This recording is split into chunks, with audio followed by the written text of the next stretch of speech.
తులారాశికి తీసుకున్నట్లయితే మీకు చిత్తా 2 పాదాలు, స్వాతి 4, విశాఖ 3 కలిపి ఈ యొక్క తులారాశి లగ్నం కిందకొస్తుంది. మీ రాశ్యాధిపతి, అష్టమాధిపతి అష్టమంలో ఉన్నాడు.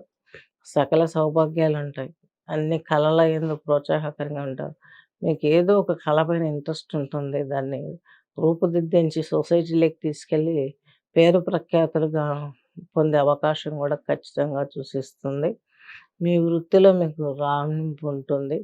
మీకంటూ పెద్దల వారసత్వ ఆస్తులు ఏమైనా వచ్చే అవకాశాలు కూడా లేకపోలేదు. గృహం కొనాలన్నా, ఏదైనా ఆభరణాలు సమకూర్చుకోవాలనుకున్నా, మనీని పోగేసుకోవాలని వడ్డీ వ్యాపారాలు చేసినా, షేర్ ఇన్వెస్ట్‌మెంట్ చేసినా, ఈ పీరియడ్‌లో మీకు కొంత మంచి జరిగే అవకాశాలు కూడా స్పష్టంగా ఉన్నాయి, గమనించగలరు. అలాగే బృహస్పతి మీకు అష్టమంలో ఉన్నాడు. తృతీయ, షష్టాధిపతి. శత్రువు, రుణ, రోగ ఒత్తిడి ప్రాబ్లమ్స్ క్లియర్ అవుతాయి.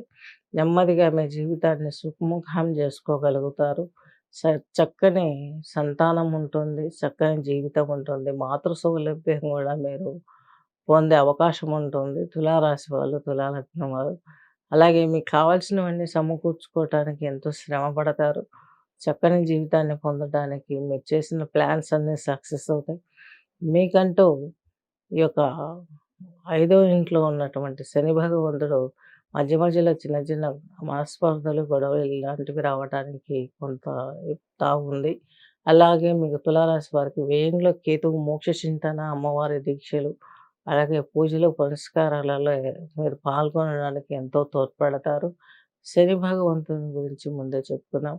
ఇకపోతే మీకు బృహస్పతి కూడాను అష్టమంలో ఉండడం చాలా మంచిది. శుక్రుడు మేలు చేస్తాడు, గురువు మేలు చేస్తాడు.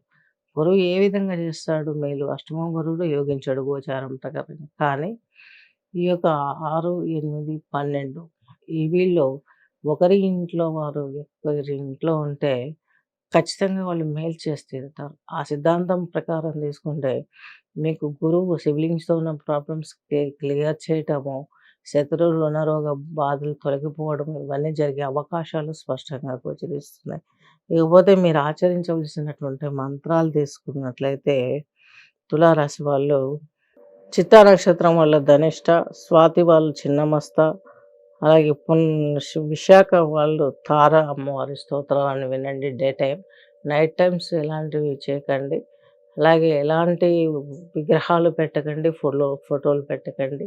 జస్ట్ శ్లోకాలు వింటూ నమస్కారం పెట్టుకున్నట్లయితే సరిపోతుంది. మీ బాధను అర్థం చేసుకొని ఆ తల్లులు మిమ్మల్ని దీవించే అవకాశం చాలా స్పష్టంగా ఉంది.